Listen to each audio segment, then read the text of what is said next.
เอา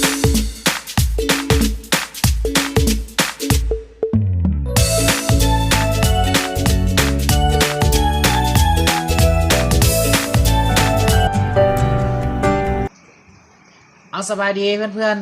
ๆมื้อนี้ตามเคยเนาะบุญยอยจะมาเฮ็ดคลิปสอนเกี่ยวกับการโหลด MP3 เนาะออกจากYouTube ที่เราเข้าเบิ่ง YouTube แล้วเราอยากโหลดมักเพลงนี้เราอยากโหลดออกมาเป็น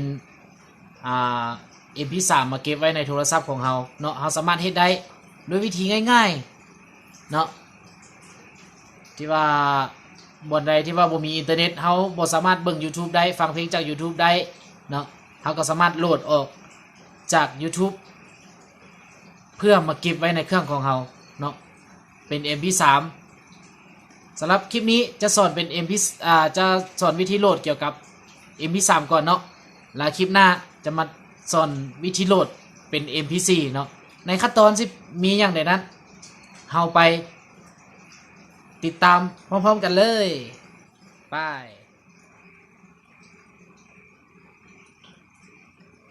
ก่อนอื่นถ้าเราอยากโหลดเพลงออกจาก YouTube เป็น MP3 ก่อนอื่นเราให้เข้าไปที่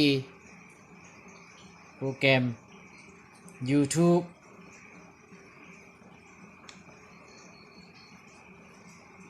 ไปที่ YouTube เนาะกดเข้าไปเลยปึ๊บมันจะเป็นเพลงขึ้นมาเนาะเขามักเพลงใดยกตัวอย่างเช่นว่าเพลงอย่างดีเนาะเอาคอยน้องคืนอุดมไซคอยน้องคืนอุดมไซเนาะกดเข้าไปเลยปังมันจะขึ้นมาในแบบนี้เนาะ แล้วเราก็กดเข้าไปฟังมึงก่อนก็ได้กดเข้าไปปุ๊บ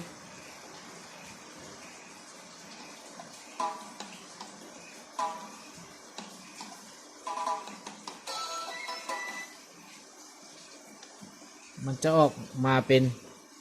เน็ตคือว่าซาๆนิดนึงเนาะต้องขออภัยเด้อ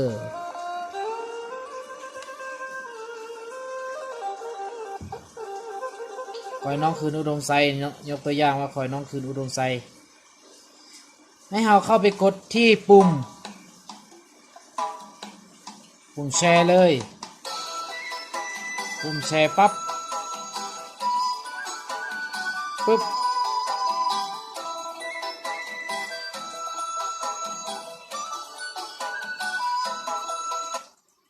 เข้าไปที่ปุ่มแชร์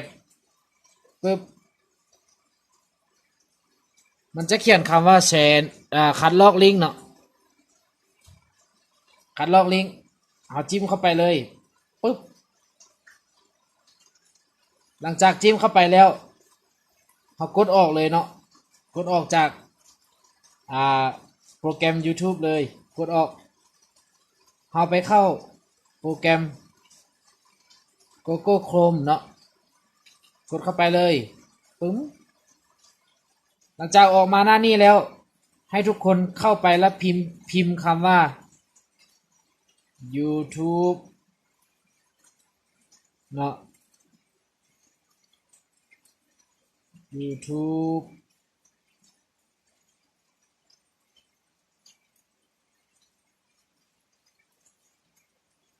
2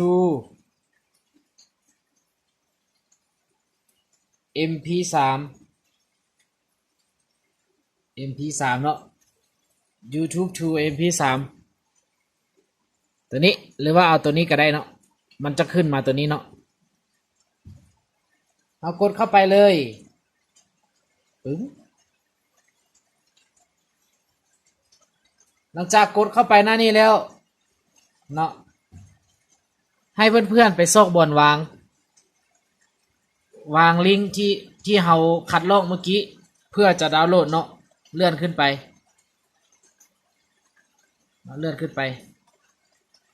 ให้เพื่อนๆสังเกตเบิ่งสัญลักษณ์ของมันเนาะตัวที่เขาจะวางลิงก์ดาวน์โหลดตัวนี้โมเมนต์จะเป็นสัญลักษณ์แบบนี้เนาะ ที่ว่าจะให้เฮาวางลิงก์ดาวน์โหลดเนาะเป็นสัญลักษณ์แบบนี้เนาะเอากดเข้าไปเลยกดในจอโทรศัพท์เราเลยเนาะมันจะเขียนว่า YouTube to MP3 Convert เนาะเข้าไปเลยปั๊บ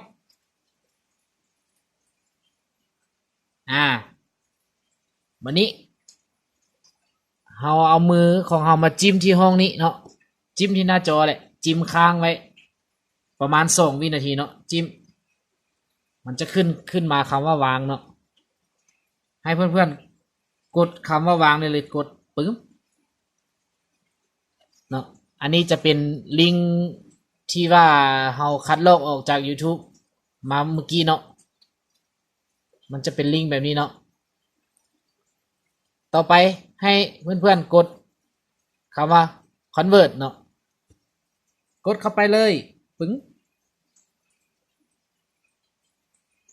แล้วมันก็จะขึ้นมาแบบนี้ให้เขาเนาะ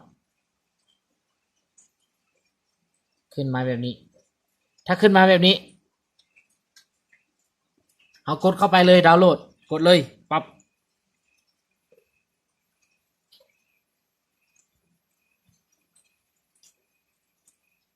กดเข้าไปเลยเนาะอันนี้บ่เกี่ยวเด้อคัดออกไป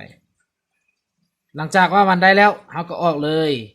เพลงอื่นๆคือกันเนาะคัดลอกออกจาก YouTube กับมาวางบนนี้คือกันวางแล้วก็โหลดวางแล้วก็โหลดเนาะวางแล้วก็โหลดไปเลยวางแล้วก็โหลดไปเลยสบายแล้วก็ไวอีกเนาะเพลงที่เราได้มาเมื่อกี้เราไปซอกเพลงเมื่อกี้เนาะมันจะไปอยู่ใส่เราเข้าไปที่จัดการไฟล์เนาะ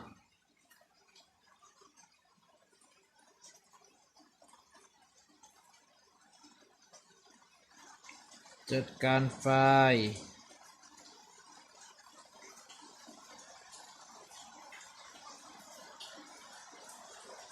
เข้าไปจัดการไฟล์แล้วเอาไปลองเข้าไปเบิ่งที่ดาวน์โหลดเบิ่งเนาะไปซอกเบิ่งอยู่ดาวน์โหลดเบิ่ง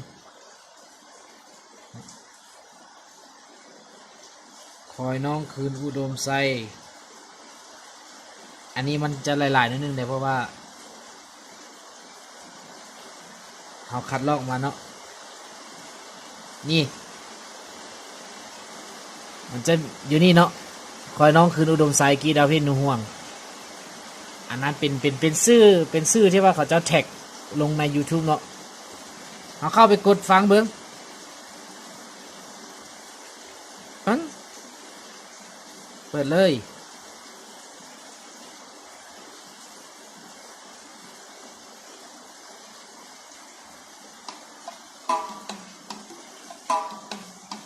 ถือว่าเรียบร้อยเนาะ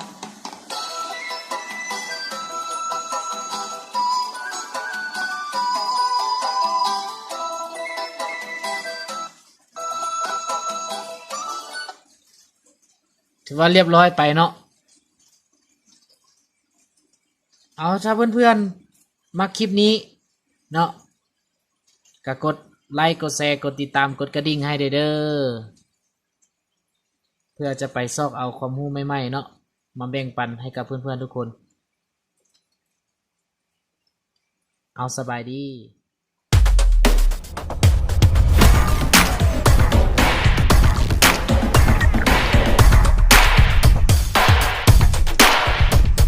เป็นอะไรเพื่อนๆที่ว่าคลิปที่สอนไปเมื่อกี้เนาะหวังว่าจะเป็นความรู้ให้บรรดาเพื่อนๆบ่หลายกันน้อยเนาะแบ่งปันให้กับผู้ที่ยังบ่ทันรู้สำหรับทางอาจารย์ผู้ใดรู้แล้วก็ต้องขออภัยเนาะเพราะว่าสำหรับนี่ก็มาแบ่งปันความรู้เล็กๆน้อยๆให้กับเพื่อนๆเนาะลองไปโหลดมาใส่นำกันเบิ่งเนาะว่ามันเป็นอะไรแบ่งปันให้กับผู้ที่ยังบ่ทันรู้เอาสำหรับคลิปนี้เอาไว้เพียงสำนี้สบายดี